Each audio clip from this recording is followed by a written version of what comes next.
Watch nipa bi nso etimi ehuni onyame ye ewo ha na wa join him. Die with Jesus Christ and live. Die with Jesus Christ and live. Yahwe yankin kan sema edikan no a ne tofa mu no oka hia ehia se Yesu Kristo anase yenya a new covenant. Izan se emrano yekosha ase no nipa kosha ase na entimi amoa ye. Enunti onyankopon hu se afi etwa se one ye eko apam foforo. Enunti ohye nipa bo se odi apam foforo ebebre onipa apam a afi enye ya ahoden na emomo ono enam na ahoden so. Hallelujah. Amen. Nia etoso mienu a osan edi ma ye no ekire kwan a ye befa so ana se nia enam ne so ebetimi amasa apam no a oka ho asem no abamu ewo ye na abrabom. Na kinkansa miensa a odi ma ye no ana se kinkansa metoso miensa no so order apam a na oka ho asem no edi ewo ho. Hallelujah. Amen. Ose ye ni Kristo mu na ye nya nkwa. Asem wei na se wotia ubisa ho se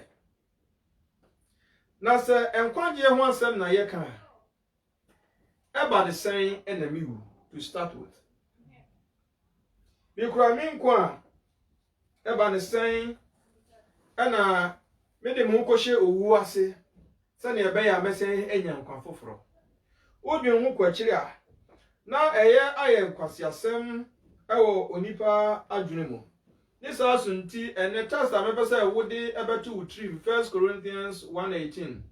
Osi asendua no hu se na eye nkwasiasem ma wona woyera. Hallelujah. Amen. Na yende yana onyame nam na ahoden so agye nkwa no eya ahoden onyankopon ahoden emaye. Hallelujah. Amen. Na me no kasai na me pesa wodi ade unya nyina so bi se na so onipa betimi anya anase onipa nsa beka onyankopon ahini enu a age oni Kristo Yesu ewu. Na se onipa nsa beka onyankopon ahini enu a na so onipa benya nkwanfoforo a etwa se oni Yesu ewu.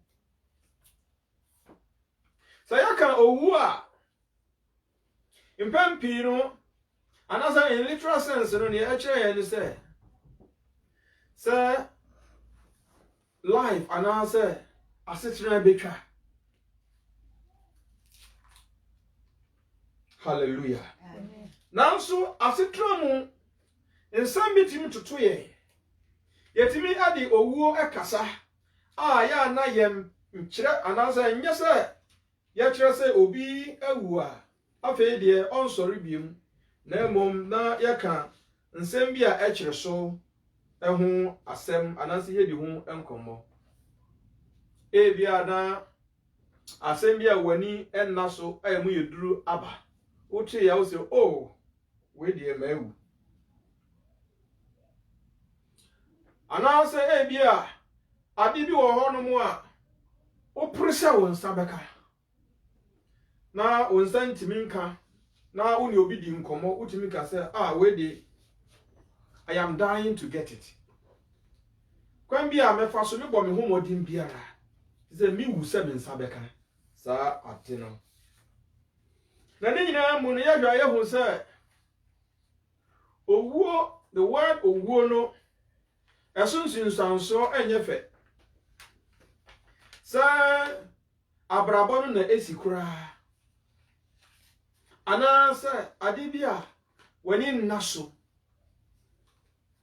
enye adepa na enya asempa abeto wo ana se adibia wo hwehwe se wo nsabeka na wabɔ ho mmɔden na abere nyina wohwɛ ho kwan sɛ wo nsa bɛka na wo nsa nka ne nyina ɛnyɛ ade papa ɛma onipa kra na ɛnwudwu onipa akoma ɛno nti sɛ kyerɛwsɛm ne ka sɛ etwa sɛ yɛne Yesu wu ansa na yɛnya nkwa na ɛyɛ akɔyɛ nsɛm bebree nanso kyerɛwsɛm no sanda ne ho adi pefee mpo yɛba yɛabrabɔ mu a yɛhunu sɛ nneɛma bebree wɔ hɔnom na sɛ bɛtumi agyina ne nan so a yi sɛ edi kan fa owuo mu ansa hallelujah amfa owuo mu a entimi nya ne nan so sɛ okuani abɛkɔ afum na aduaba ekuta no ɔde bɛhyɛ fam na obisa ne sɛ na so okuani no na n'enyi na aduaba ho ana sɛ den ebia samre na ɔde aduaba no hyɛ fam no ebi kwa na ɔkɔm wɔ hɔ ebia na amaninya bi wɔ hɔ ebia na ɔhaw bi wɔ hɔ no mu anka saa nneɛma na sɛ aduaba na ɔde hyɛ fam no nka obetimi atɔn anase nka obetimi edi ne te sɛ aduan nanso wanya ne sa ɔde kɔhyɛ fam ade nti na ɔde kɔhyɛ hɔ ɔde kɔhyɛ fam sɛnea ɛbɛyɛ a aduaba no obenya no mmɔho sɛnea ɛbɛyɛ a aduaba no ɛmfiri ne nsa ɛsan sɛ mpo aduaba no da hɔ de biara ne da no ade kyi ade sa no aduaba no na ahoɔden ɛwɔ mu ɛrekɔ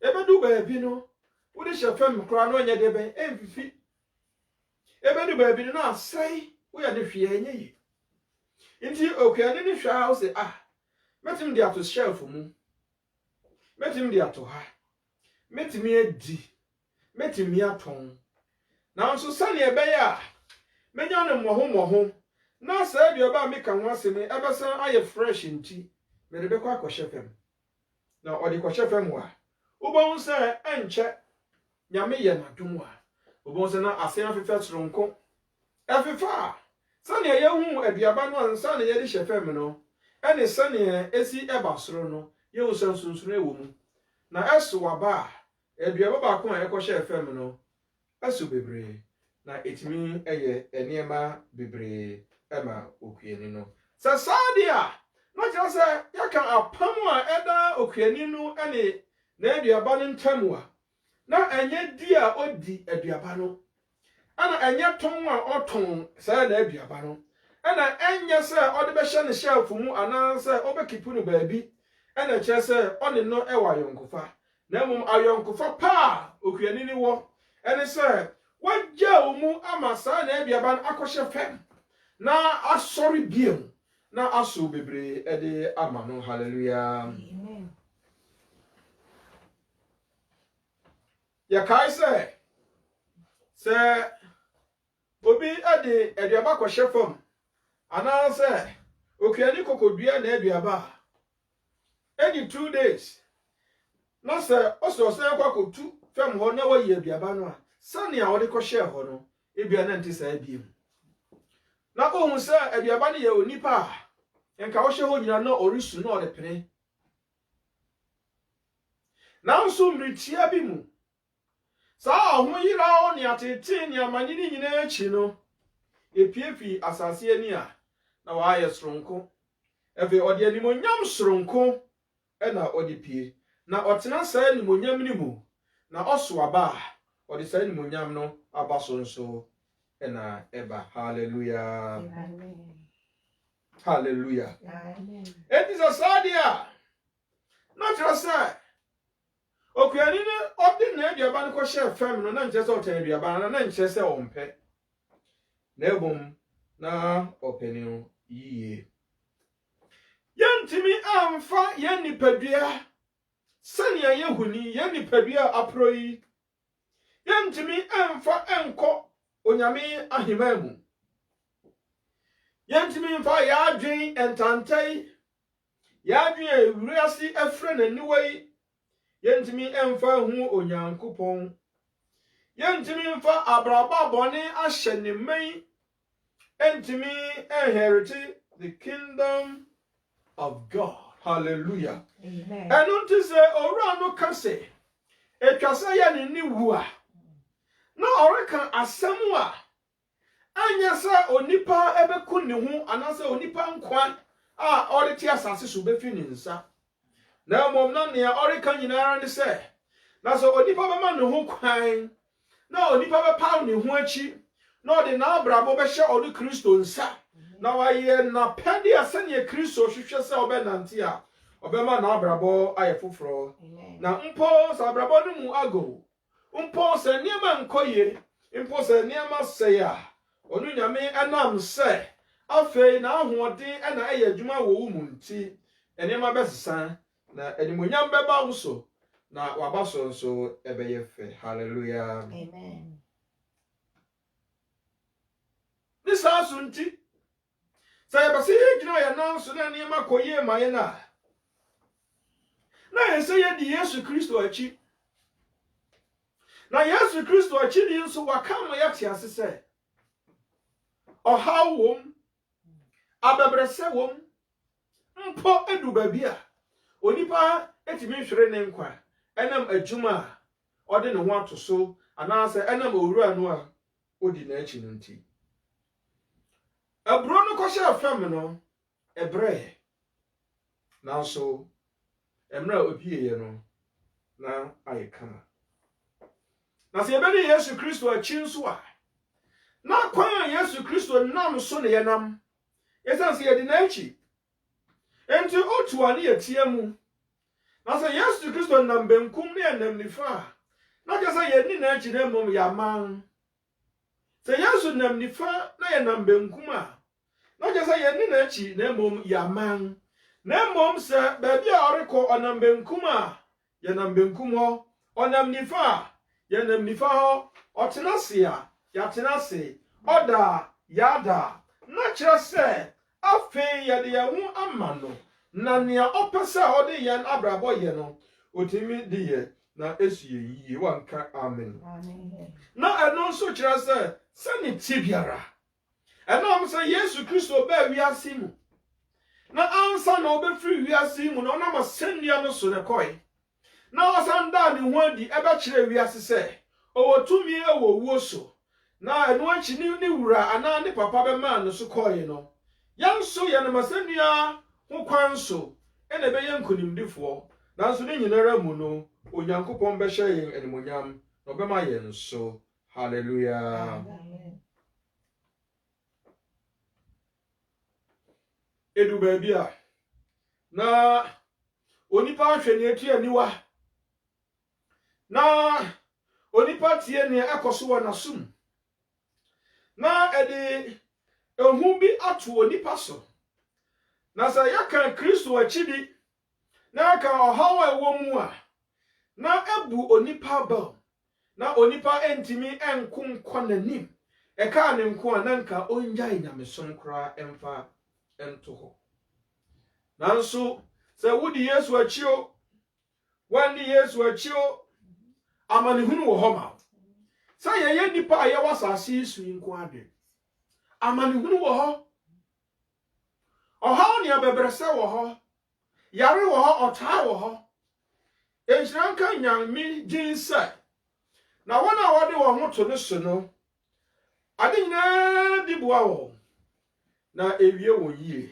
ade nyinaa edi boa wɔ no ɛnkyerɛ sɛ ɔyare amma onipa so ɛnkyerɛ sɛ ɔhaw amma onipa so ɛnkyerɛ sɛ onipa ehu atete ana ɔnte ade a ɛyɛ yaw ɛwɔ n'asumu ne nyinaa kafua sɛ wɔn nyinaa ba na wɔn nyinaa twa mu a onipa ebehu animonyam onipa ne Onyankopɔn bɛbɔ mpunimpu Onyankopɔn abasa mu yɛ du no abato onipa so na ne ɔde ne ho ɛma no no na abrabɔ enye sania etiarada. Hallelujah. Amen. Yanam ahoyerom ena eko yen agyenkwa ne nkyɛn. Ɛno nti ɔse na sa enye we hu na abetwen na wo se afa wo bebo wa abrabo ho ban a enam sa asitre mu yi usunyame o wansunyame o ohaw ne bebrese wo honti o se wo ba hwere nkwa wo ba hwere okra na mpo ya de wiase ma bebrese to ha enam so kwan ba ko peso ana onipa fa konkunimdi a atena se afebo mu nti se wan fa sa kwan ne so sa nkunimdi no enka wonsa na mprempren se wadigi mprempren enema kosumpo wa abrabo mu a enam se sa nkoso no enye afebo nkoso nti mre bi bedu a sa nkoso no nyina ebeyira emre bi bedu a enigye no a wa abrabo mu ne nyina beyira emre bi bedu a afa wo ba hu se se nka na me wo Kristo a na enka eye wanka amen se sadia na Yesu Kristo fa odien fa owum ama yakopie nkwanji kromu no na enye adebone na mom na eye the covenant of love ana se eye nhihye onam ne doso ahihye ede ama wana wodo no hallelujah Amen. Asitra mu ye celebrate nipa bebre wana wo are making impact in society mu eno nkyira se sankrofo ni nyina na woye bebre wo hono mu a na abrabo no na enya because 90% of their lives na nka enya desirable obi am person ka obete wana wo di atro akese ebi detectives wonyaka obi nkabi ebi are overzealous for the wrong reasons or the wrong ideas. Anybody be abusers. Anybody be corrupt. Anybody be greedy. Now so enema de kito bi a won ye society munti. Society celebrate won. Na wo kai won ewo nea waye so. Na ato nea dia ne wo kan say. Na so onipa nje perfect. Enti kakra wo timide ye ma society no. Society ekai no. Hallelujah. Amen. Now me de ko Yesu Kristo hu a. Yesu Kristo was not a good person. Na wantimi so anye good person. Na ontimi so anye good person. Na so ni nyinara mu no. Obi antimi amfa bone baako. Ampencham no obi antimi ankizino of just one wrong, one sin, one mistake. Hallelujah. Amen. Nia oshe bo wo mu nyinara oyeye. Oba wiase odi na abrabo aba be ye. Ifyasomai. Obesa yare. Obema bien. Obema ni daso. Obeshe nkran. Obeka nipa bomu. Na oye nipa ye empo ekosi se.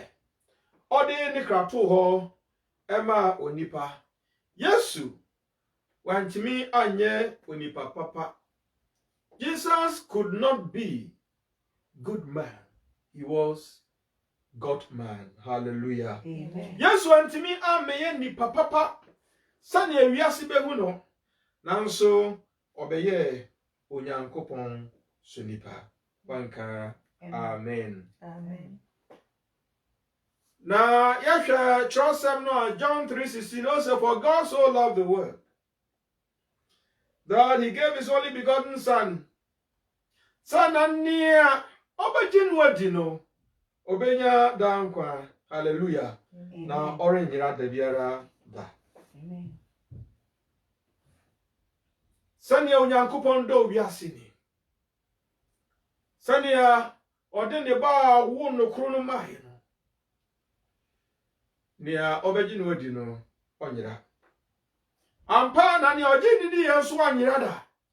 Enti na sa obaji Kristo adi a wonyira na obenya da nkwa hallelujah sa yaba yankin kan sama wode ma ye ni mu a atwe yanko kakra na yedi kan Jeremiah 31 kokosi 34 ho no yahu sa onyankopon ani Israel fi ani Juda fi ana kasai na asra sa kasai beba no na abrenya onyankopon de ne ho si ho ade apam beto on ne microphone tem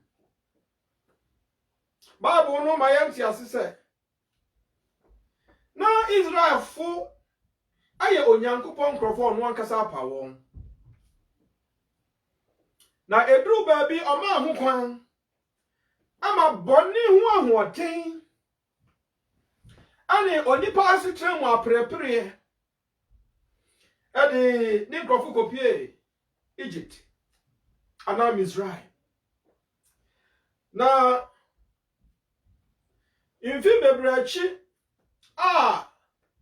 Joseph efrimu no Israel fo abeye nkwa esun onyami etie wo na obeyi won efri nkwaso no na amra ade won ko na Moses di won anim no oda ne ho adi ekire won onam ne mmara so ena edi sa adwuma no na ade ba ko na won ani so sa Israel fo ebehunu se oyo nyankopon onu ni won nyame a wayi won afri Misraim sase so na wode won ho beto ne so won bedi na asem so won bedi dododo won ho na won aye nia eye na onu nyame aye won agya na won aye ne man na so akoma aye din chan obu na adada won munti ane won aso na aye asobrache no won fa hwi anya hwinti wakoso edi bone wodi bone koso di bone na ema onyankopon asotwe eba won so na Bible say ebedu baabi a onu nyankopon ade ne hihya to ho sana ne obefa san hihya ne so no obehu na animonyam eni so nipa ye bone ha na afi wakokum aboa na okosofo ho na osofo pani ade aboa ne moja asre bone fafri na ode aman Israel fo na ni ji sa wo be ya sa de no insa sa wode wo ho beto nyame asem so no wo pai se omo be sacrifice na om dia appease God enti onipa ya bone a not the sacrifice ko na so ni nyinara mu no na bone koso enti edu baabi no eye owura no ahometew na osori ginae no bisa say na so sani ma mu kan nyina mu de ba nyina aya mu se eno ni ade a makoma epa na Isaiah 1 hon modi moja ogan moja na modi onantwi moja na modi abronoma moja o se mai feda enye sani ma we ena ehia me ehia me ne se mo betemi ase mo behu mi se me eja amen so mayemu eja hallelujah Amen. Hallelujah. Amen. And so Israel for no course ye boni. Now so say ahye. Trust semni o Isaiah ngoma no etre aduanan kron enti chemu a aye dunum a. O se na so.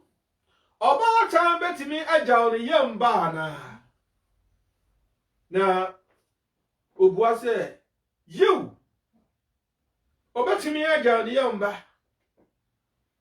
Now so trust no koso kase. Akokuya odan ni na kukuma onom ni na nofo. Sade na betimi apa no a. Na je se enye easy man. Now so owura Yesu de. Ana ya nyame a yesum na yedi na echi ni de. Ompa yenda hallelujah. Enti amre onipa koso ye boni. Na onyame twe wonaso. na okoso ye bone na onyame twe wona so na okoso ye bone no afọ onyankopon transe unse no nkrofo yi anhwe yi a sania metore enipa ase na mede nsu yiri baaye no mesan di bi oba samre mama me domo ma da no hodi kese ewo won abrabo mu enti owura no ada no hodi na oka kire nipa se ewom se ma ye bone ewom se mo koso ye bone de nanso enne response a me wo ede mamo ne se no matter what happens I'll continue loving you. Amen. Hallelujah. Amfa huni niyama ye, amfa huni niyamo ye. Me do ensisa na me do empepa ewo mhoda. Hallelujah. Enu te ya shanki nkansa ma di kan no a ye kan ye no a. Amfa na onyankopon asan akọ ne nkrofo ho a eye Israelfo ana Israel Judah nsupi. Bele nyuza na ko mna eye nuanom. Na okachire won say Mribiriba na samre na riba no eriba de ama monkoso ane se mi ankasa me di apam foforo riba a me di beto minimu entem anya apam te se ne majanum ebusu no na mom apam we de eya apam a me di baba beto mu apam a me di baba beto makoma machro wo makoma ponso na mubehu mi yie na mi ho nsam so ebe dosun amamu na obi anka nkyira no yonko mpo se hu awurade obi anka nkyira no yonko se ade a wuye eye ana ade a wuye enye na mom onipa behu onyame na wo ya ade na enya obehu na wo ye papa nso a obehu na every abofra so ekosi opanin so saa na onyame ebeye won na o se mre no mu no afa mi nyame mayamu achabiom na mo nso maye me man samre ni mu no mo bone amaje me nka biom na me bepeli nyara ma me de becha mo nso. Hallelujah. Praise the living God. Se obi ehyewo na boshe na odi ahyewo no eye boshe papa e ka wo nko a ngada a wo hyewo bo no ano nka boshe no emremu ya na yeda enna yetwen na yetwen se boshe no ebebemu na se yahwe boshe a ohye ye no a se afei oba pepa yam bone na oba pepa onipa bone no na obisa wo se bone pepa hu adwuma ye awo Israel mamu adoso moja sani moja edi afurusani ani enkoko ani emponchi ani nantwie ni mronoma sani awode wonko ani. It was the biggest issue for them. It is owura no aba say afei obe people one body there. Not just say it was the biggest gain for them. Hallelujah. Amen. It was the biggest gain, and so the people could not wait. Now, so obisa mo say, na so ebeda na timi abamu politically ye wo hoyi so say aban bi abaso na aban no say meye wei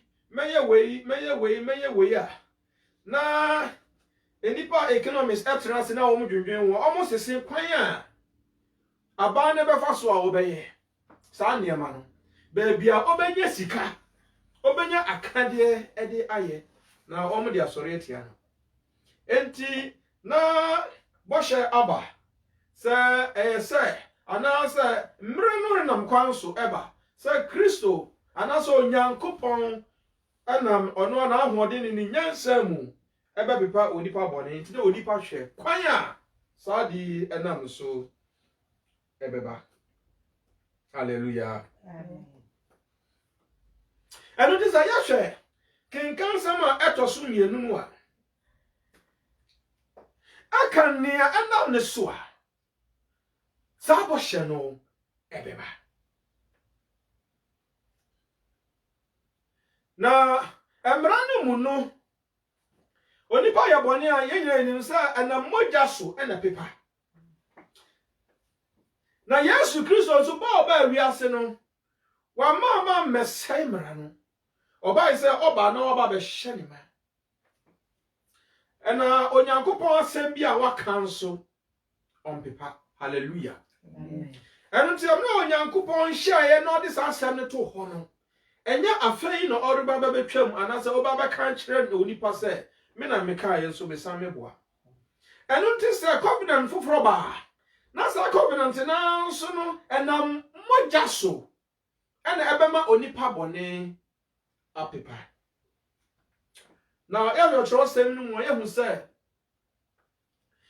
some of the requirements in the Old Testament ni say aboa wod ne ba pepa bone no ana wo bekum no e de asre bone fafiri no sa aboa no e se ne hotew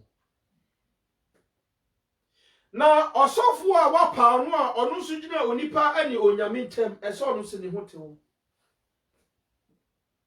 na sa dwumadie a wodi ma bone bia asi entiso osofo pepa anaso sre bone fafiri ama onipa no ode aboa no aba se nipa no kono osan kwaye bone biewa e se osan ba biem osan de aboa foforo ba na yehu yi se asofo mpanimfo a no mu gina nipa ni onyankopon ntam ni nyina so wa yadebonyefo enjamra odo niam akose onyina wo ni onyankopon ntam no ono ankasa no so no osere onyame bone fafiri e ma ono ane ho enti na kira sai onipa no ogina ye ni onyankopon ntam so of benin ankasa no onfata emwo so a wokumwo de bo afore no how do you know say aboa no or you blemished and not unblemished asofo no hwe the physical appearance of the aboa no na ne awon yam de osofo be de ehu ohu enti no je say mo bebre wo ho no mu a wokum won de wo moja ko ise wo de yempata de asre for bone fafiri ana moa no kura na bia na wo hunte anu achi eni ba ya bone bebre a wona kasa kura na wani nnaso enti wo man sre ho bone fafiri enti se kan bone ho asem a na kire se eyedin enti na ampane ampa se etwa se owura no afa kwan foforo so ema onipa na eboa ma onipa efi ne bone ho anase bone ade so a eso onipa no onam so eyi na yehwe wiase nyina onipa ba akopɛ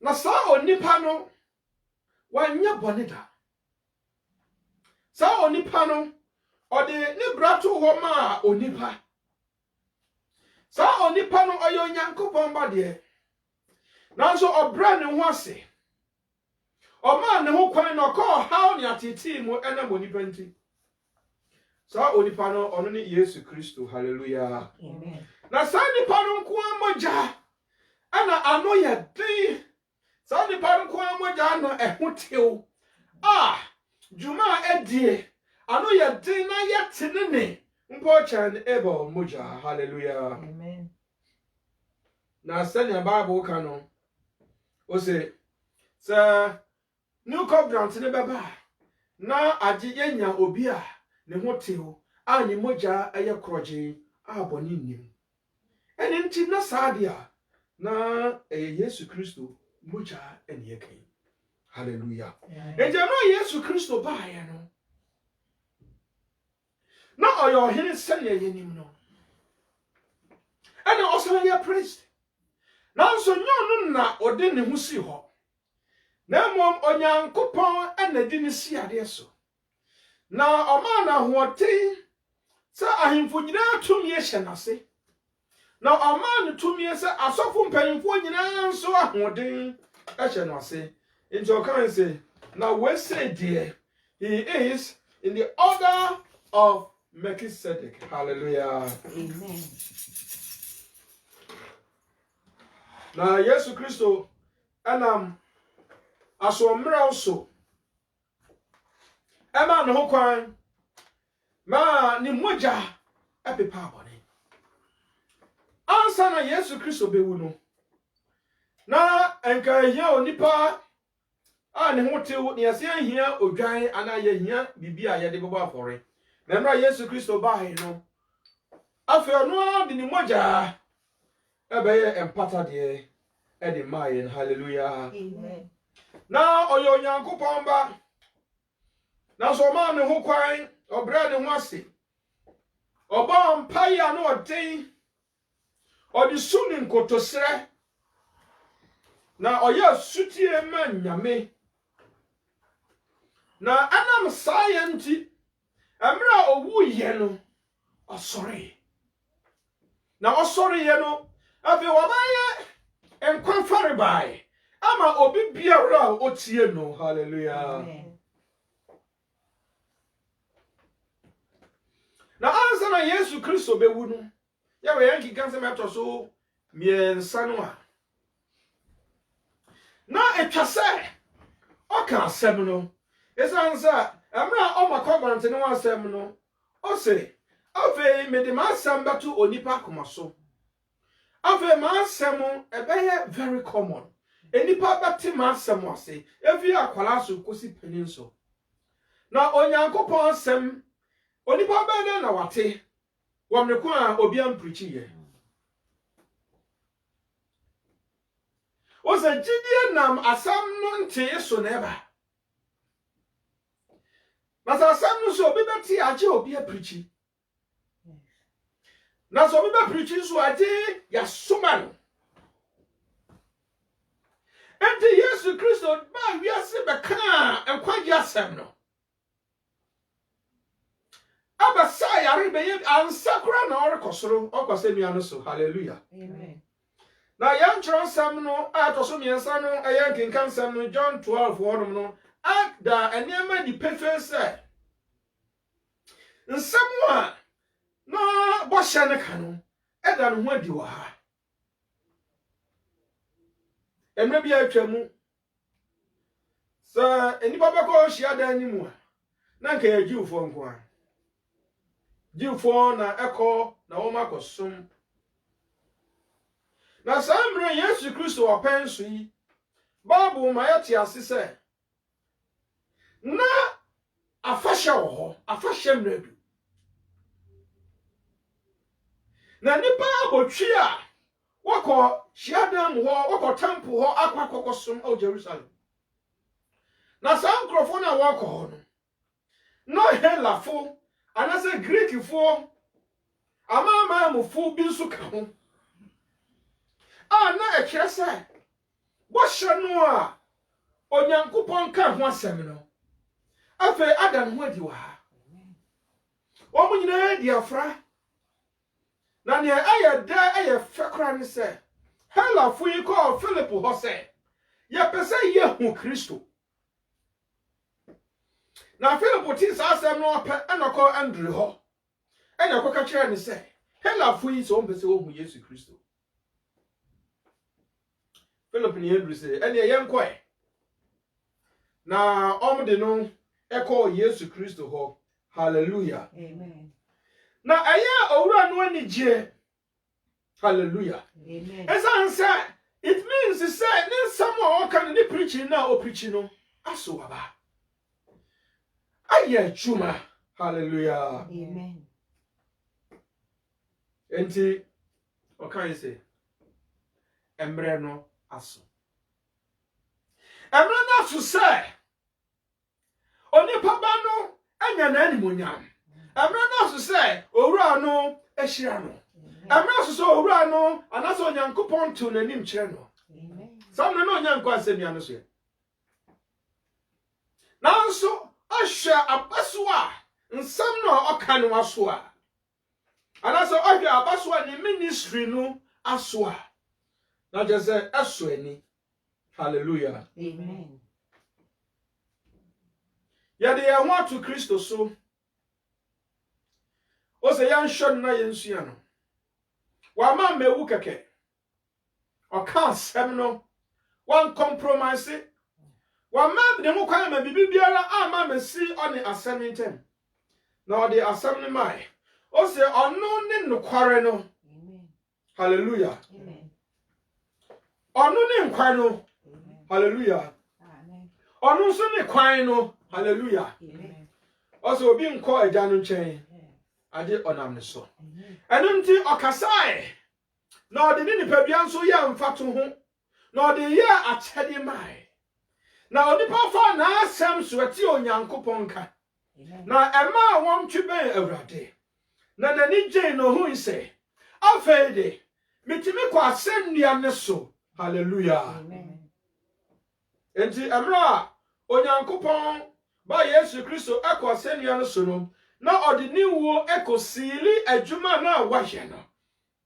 afei na onyankopon asamwa ayese onipa te no onipa te ato onipa akoma so enu nti enipa bebre asori nyankopon saamre onipa aba ehu nyame se nyame ayeyen agya enti onyame nso ehu nipa se monso moye memma enti atwa ne ewo last one se afei odi ni moja epepa bone onyankopon enkai biemu hallelujah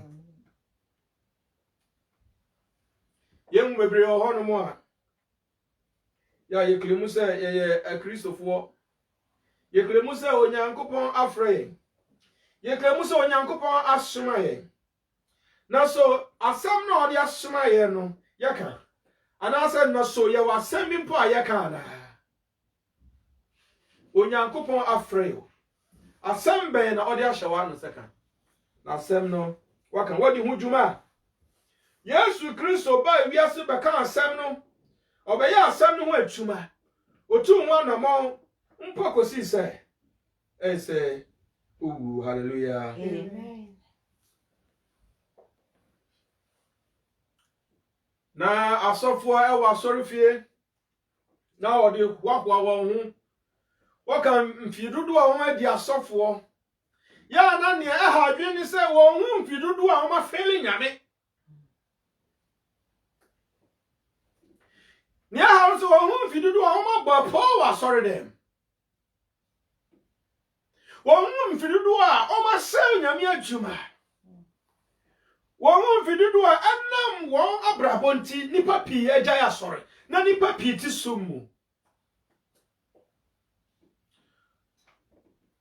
onyankopon asuma Yesu Kristo a wa ma me hweti nipa mu wa me pam nipa mfi onyankopon na ase na mo ochin hwa wa na wayira na ona me nkwaje a enam ne so ba e de ma won hallelujah amen so sadia na yansu etwase yesoro ne etwa na mo etwase yesoro ne ye chuma hete enu kwase ma bibia si entem kwan esanza wasoma yendia na adichi wo we na eseme ne wo se ye ne a osoma ye no achuma hallelujah esanza mrebiriba onipa ntime nyahwe na wo ye member nso a woti asore ne mu mre aso se uhu se enya osofo na osom ne biem amre adu se uhu se enya wo talent no ho a wodi tu ho no ene hia biem amre duo wo ba stop on na media man to nwuma kwai no se minnim a ya to nwuma nyeye na se man kwa sori ankwa nkɔhɛ ba bi obi abetena obekɔ na niema ai basa enti wo ya ade na se osofo ka na wagwa na osofo nso hwa onim se wo ye so important awa sorry fi enti wo ye ade bɔne a eniema enye na ono nso why din we are not in the era of jokes ya twemu ho hallelujah amen wonti awa trosem nim sa o se na mre bi baba adikanfo baba bedi akire na chinifo baba bedi kan ana Yesu Kristo nam na asam so amanka wonna ya fro helafo ana Greek ana mama mufo a nka won ka asem no won kan kwaje ho abafie ama na wonso wo rashi ekwaso dem wo de tena ho na ma wa hu fe enadaw tena ho na madwaye enye wo ma wasori fie empana twinti asori untu asori mu ukwa asori mpana twie nkwanti na akwa asori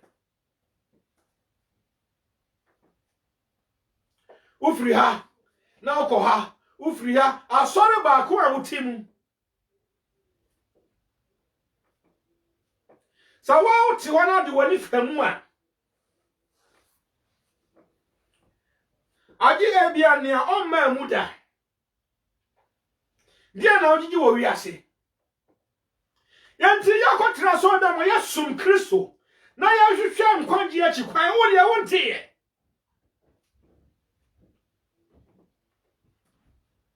wunya talent wo bo piano wo tonyum enti ukodu aso da mo a wo tonyum ba ko amaya na ni ji hu na enti afa de aye nyina ye mape ni aba nyina ye mape asa ohu ofenti wa ma ho kwan ena wo de sanyame adwuma ena wo de gu asore wo ya tira ha na koso saa ena ya sanya awiabo ochina esumbi wani mreba hallelujah amen na anu na me bo ho kokose dwani na jiwu krankwa amen esanza watna so da mo ache na nso anwi a Kristo ba unya nkwaje edu baby a yenya ye betwe ho afri esum ni mu enwuma bone ho edu baby a ye betwe ho afi bribing the ministers oh me bribe on ne yan se mama na envelope edu baby a ye ba unse nya nipa na yasom no na ye mre nso ayetia entie be ma ye ho kwan na onyame ahoden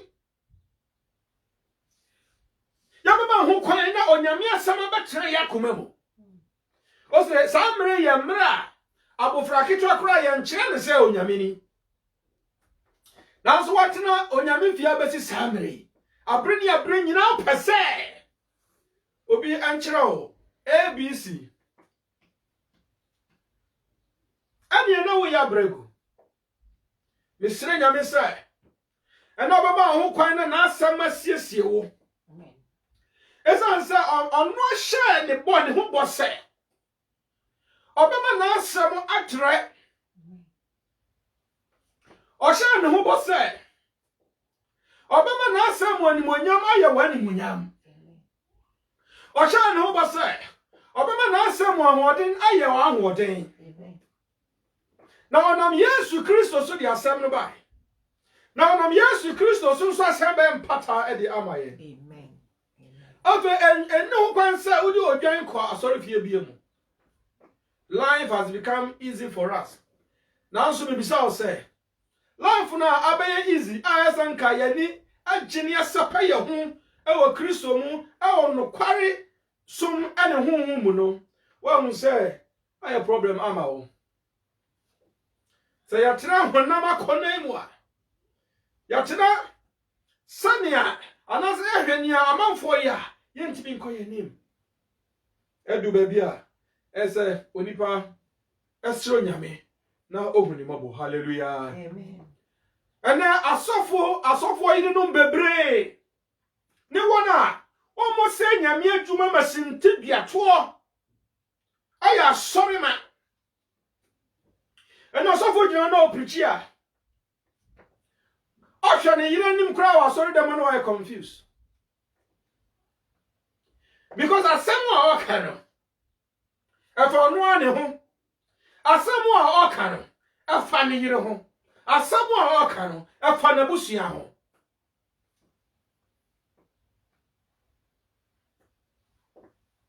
Bible say samre ni mu no na asofo na nkasa nso omuhia sa ombesre boni fafiri afiri onyankopon ene asofo mama ye nyina ye na so na ye nkasa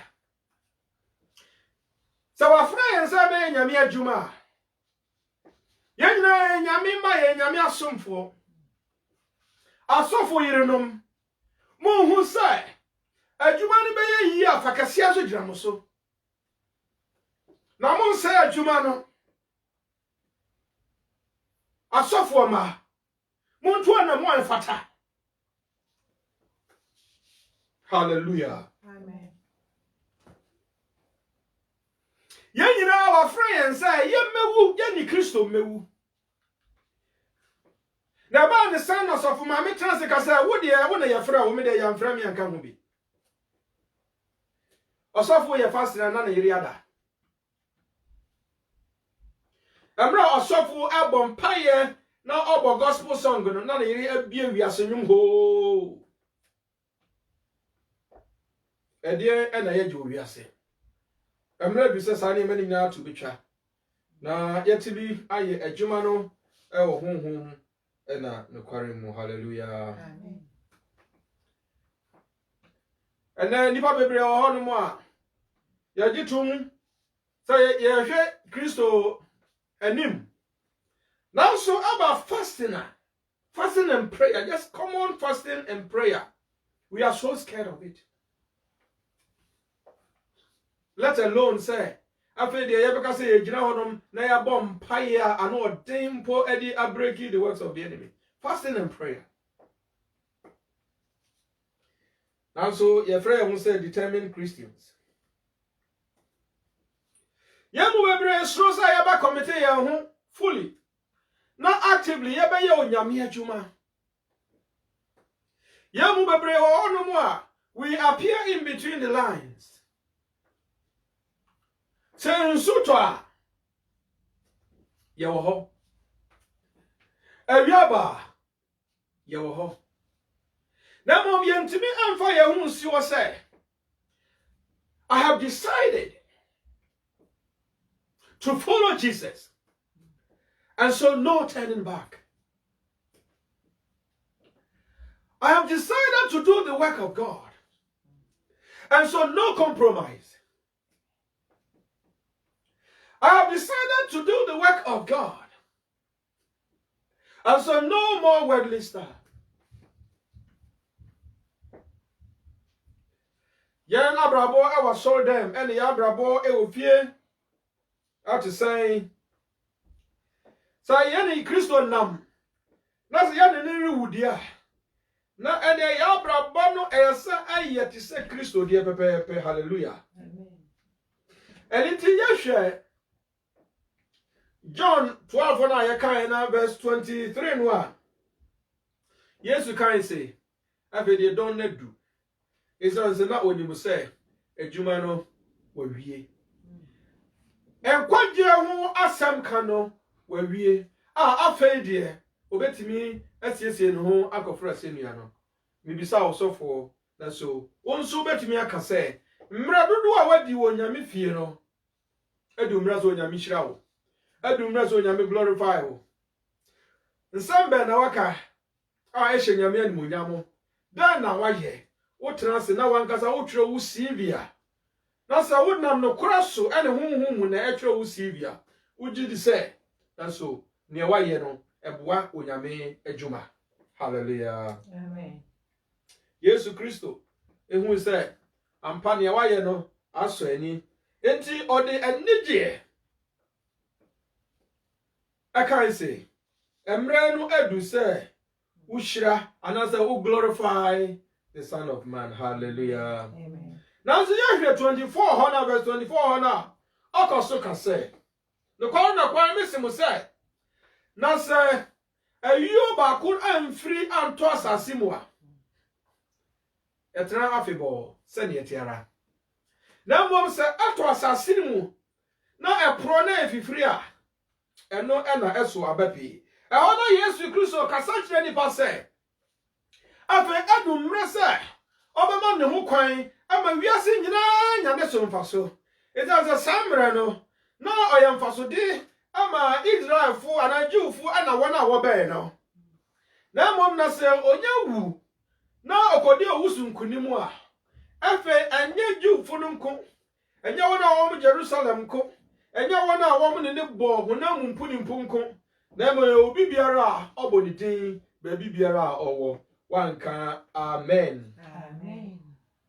ena me no kasai na yadwi onyankopon dokese a enam sa yesuma Yesu Kristo bai na nka yense yemfata na enam the covenant of love so ma Yesu Kristo obele juma enti se na afi odi ni nipadua anase ni moja enso ebebo aforiye na emra ogusu kasa no na Bible say afi ene bisan firi mu bai na ene no kan say ma sha me wani monyam dada na mesan ahye na Yesu Kristo ni osoro ewo very close link esansa o ma ne ho kwan na o ma boni bi ansi o ne osoro ntem o ma no kwan na o ma ani haw ansi o ne osoro ntem o ma no kwan na o ma onipa ansi o ne osoro ntem na mpo obonsam antimi amen hallelujah Amen. Saya ma ye ho kwan a onyame amaye na hode wa amaye ntumi na asem ni mudu na mu yedo mudo sa tumi a wa asem ni mu nti ye betimi a na betimi a hye betimi akoso aye atwuma no na se ye betimi a ani na yesa ye ma ye ho kwan hye onyame tumi no ase Amen. na esa ye bompaye ya bra ye ho ase ye nya gidie soronko na ye sutie ma asem no etan say Yesu Kristo no ankasa mpoye onyankopon ba no ye onyankopon no ofa asante eti ni mu hallelujah Amen. eno ena ema onyankopon edo etimi ebetra yemu eno na ema yetimi eye ne awafra ye nse ye meye no na ade ba kwem dane say Yesu Kristo se na se wama me so a metwe nipa nyina aba me nchen na kese nsam na oreka se etwa se sa aduaba ba kopa ne kwa asase ase na atumi emfasode ama wiase nyina no na ose repeat wa hallelujah Amen. na ampa eno okara sa asem no sa e masumu a na nka yen kwase asem eye wasumu a na nka yen kwase asem sa na wote ase wantimi anya mfasode bebre ama wiase nyina uwo na de mfasode bebre wiase nyina na so Bible mayanti ase say the foolishness of God aya ahoden ama wona wonim wonyame na wosum nyame hallelujah na wonyankwagie wonyame munti ne nsamo kan no anye vain na mom onyankopon man so ni wu na chi na man tumi abrutu nyina so na man ahode abrahode nyina so na onam saya so atwi ni pa nyina ba ni nchense na obiara ogine di no onyira na onya dankwa hallelujah Amen. ena frabe na onyankopon afrewo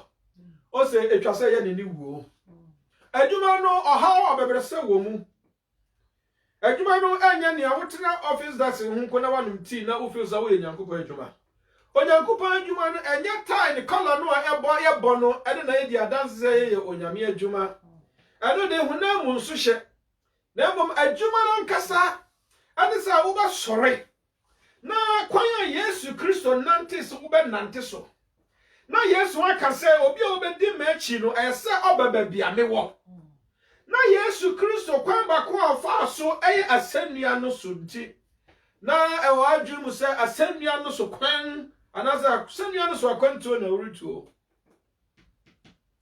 eno nti enye me ko ya anye ye nti mesan na me ba Kristo mu no me ho akyere me pa enti me san withdraw o se yenam asɛnnua no kwan so akwantuo mu na ebema yehu onyankopɔn animonyam. Hallelujah. Amen.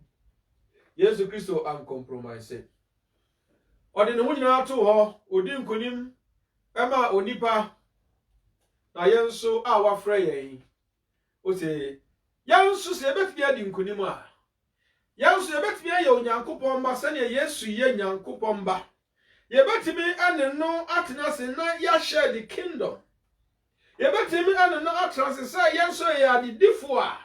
Yebetumi atena se sɛ yensa bɛka ahenia no daakye a. Yebetumi atena se sɛ yenso ahencha no wɔde bɛma yɛn na etwa sɛ yɛne ne wu. Yɛne ne wu ɛwɔ adwene mu.